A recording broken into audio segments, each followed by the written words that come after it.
संतोष का मटका और परियों का देश। बहुत पुरानी बात है। पहाड़ों के बीच चंदनपुर नाम का एक छोटा सा गांव था।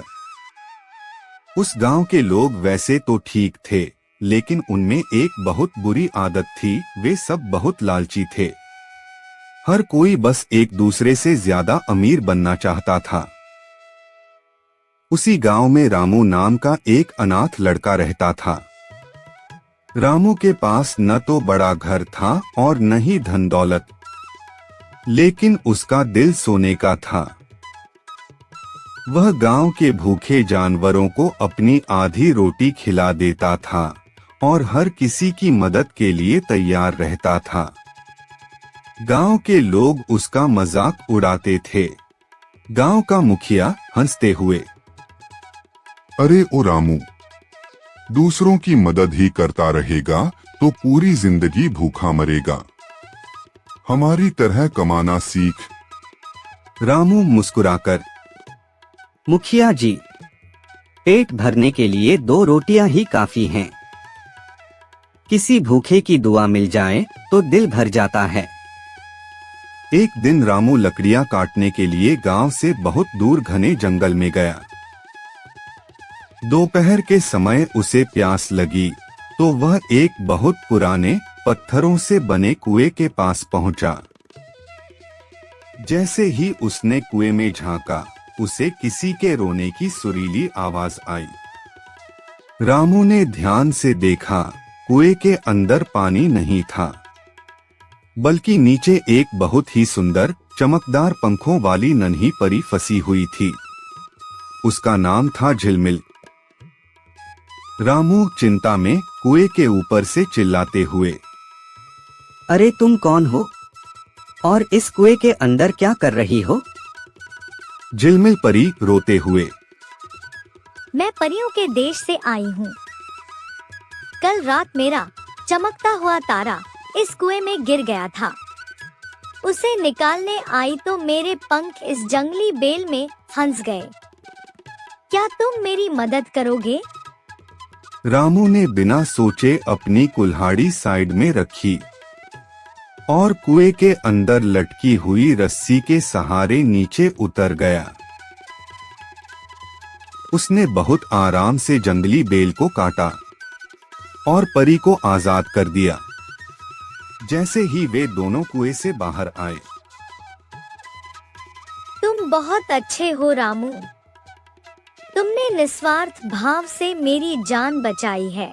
मैं तुम्हें अपने परियों के देश का एक अनोखा उपहार देना चाहती हूँ। झिलमिल परी ने अपने हाथ हवा में लहराए और कोहरे के बीच से मिट्टी का एक छोटा सा मटका प्रकट हुआ। उसने वह मटका रामू को दे दिया। रामू मटके को देखते हुए थोड़ा हैरान, यह तो मिट्टी का साधारण मटका है परी जी। यह साधारण नहीं, संतोष का मटका है रामू। यह हमारी दुनिया के आशीर्वाद से बना है। तुम्हें जब जिस चीज की जरूरत हो, इसमें हाथ डालना और कहना, जितनी भूख उतना दे। तुम्हें वह चीज मिल जाएगी। लेकिन याद रखना, यह मटका सिर्फ तुम्हारी जरूरत पूरी करेगा, तुम्हारा लालच नहीं। रामू मटका लेकर घर आ गया। उसने मटके में हाथ डाला और कहा, जितनी भूख उतना दे मटके। और मटके से गर्मागर्म पूड़ी और हलवा निकल आया। रामू ने पेट भरकर खाया और सो गया।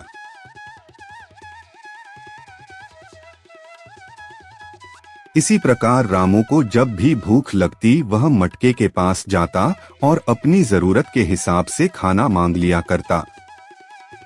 एक दिन मुखिया रामू को मटके से खाना मांगते हुए देख रहा था। उसके मन में लालच आ गया।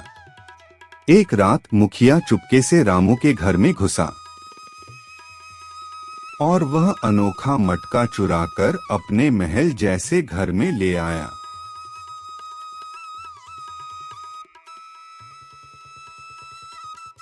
मुखिया ने अपने कमरे का दरवाजा बंद किया और मटके को टेबल पर रख दिया।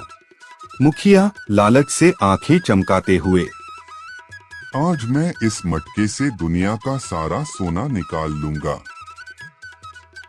मुखिया ने मटके में हाथ डाला। उसे परी की शर्त नहीं पता थी कि मटके से क्या बोलना है। उसने चिल्लाकर कहा, मटके, मुझे ढेर सारे सोने के सिक्के दे, बहुत सारे, पूरे कमरे को भर दे।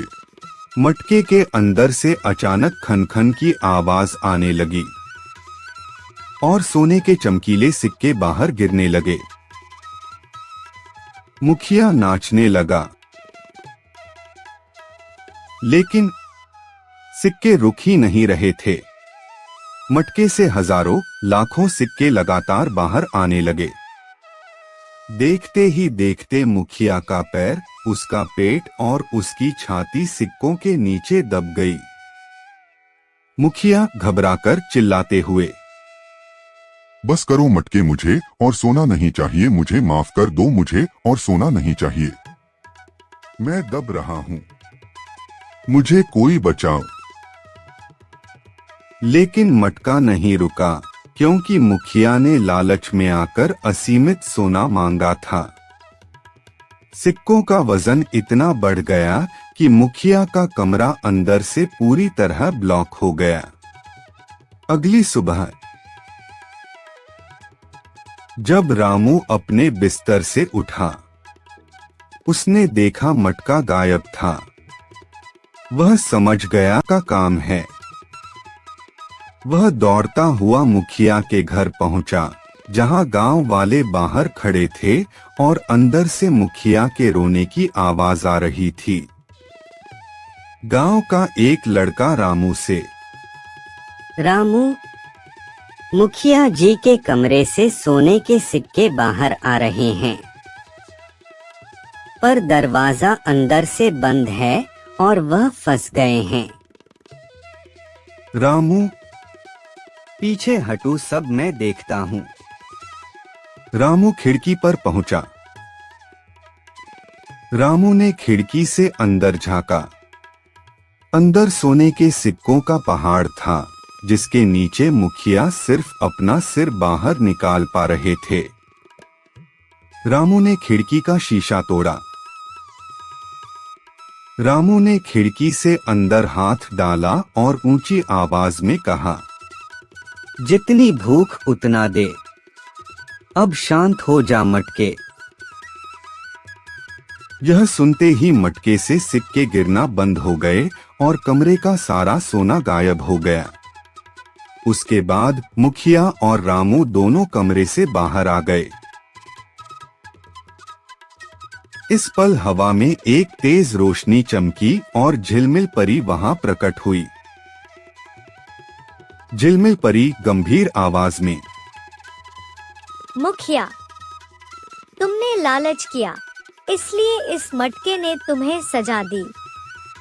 यह अनोखा मटका केवल रामू जैसे साफ दिल इंसान के पास रहेगा।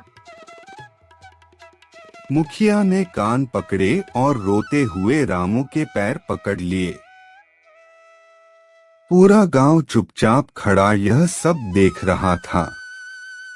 सबको अपनी अपनी पुरानी गलतियों और लालच पर शर्म आ रही थी। रामू ने मुस्कुराकर उस मिट्टी के मटके को उठाया और परी की तरफ देखा। रामू नरमी से, परी जी, आपने यह उपहार मुझे मेरी भूख मिटाने के लिए दिया था, लेकिन मेरा पेट तो तब भरता है जब मेरे गांव में कोई भूखा न सोए। क्या मैं इस मटके का उपयोग पूरे गांव के लिए कर सकता हूँ? झिलमिल परी चौंक कर फिर मुस्कुराते हुए, रामू, यह मटका केवल एक इंसान की जरूरत पूरी कर सकता है।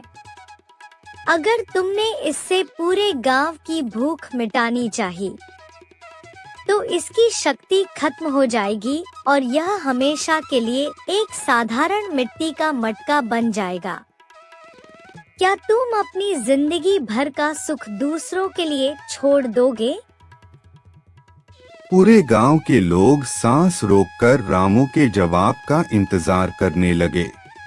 रामू बिना झिझक के मटके को गले से लगाते हुए, मुझे अपने लिए जिंदगी भर का सुख नहीं चाहिए परी जी। अगर मेरे इस मटके के आखिरी इस्तेमाल से पूरे गांव का भला होता है तो मुझे मंजूर है। रामू ने मटके को जमीन के बीचों बीच रखा। रामू ने मटके के ऊपर हाथ रखा और पूरे दिल से चिल्लाकर कहा, जितनी इस गांव की भूख है आज उतना दे दे मटके। मटके के अंदर से कोई सोना या खाना बाहर नहीं निकला, बल्कि उसमें से एक चमकदार सुनहरी रोशनी फुव्वारे की तरह आसमान की तरफ उठी। वह सुनहरी रोशनी पूरे गांव के खेतों पर बारिश की बूंदों की तरह गिरने लगी। पल भर में जो खेत सालों से सूखे पड़े थे वहां हरी भरी फसलें लहलहा उठी। पेड़ों पर मीठे फल आ गए और गांव की सूखी नदी में साफ कलकल बहता हुआ पानी भर गया। जब रामू ने नीचे देखा तो वह मिट्टी का मटका सचमुच टूट चुका था और अब वह एक साधारण मिट्टी का ढेर बन चुका था। पर रामू दुखी नहीं था, वह गांव वालों के चेहरों पर खुशी देखकर मुस्कुरा रहा था। झिलमिल परी भावुक होकर आंखों में खुशी के आंसू लिए। रामू, तुमने आज साबित कर दिया कि दुनिया में सबसे बड़ा धन सोना या जादुई चीजें नहीं, बल्कि त्याग और प्रेम है। मटका भले ही टूट गया हो, लेकिन तुमने इस गांव को हमेशा के लिए आत्मनिर्भर और सुखी बना दिया। झिलमिल परी ने अपने पंख फैलाए और आसमान में उड़ते हुए वापस परियों के देश चली गई। मुखिया और गांव के सभी लोग रामू के सामने हाथ जोड़कर खड़े हो गए। मुखिया ने अपनी जमीन का एक बड़ा हिस्सा रामू के नाम कर दिया। सबने मिलकर रामू को गांव का नया और सबसे युवा मुखिया चुन लिया। लोग समझ गए थे कि मटके का असली आशीर्वाद अनाज या सोना नहीं था, बल्कि रामू का वह साफ दिल था जिसने पूरे गांव को बदलना सिखा दिया। उस दिन के बाद से चंदनपुर गांव में कभी कोई भूखा नहीं सोया।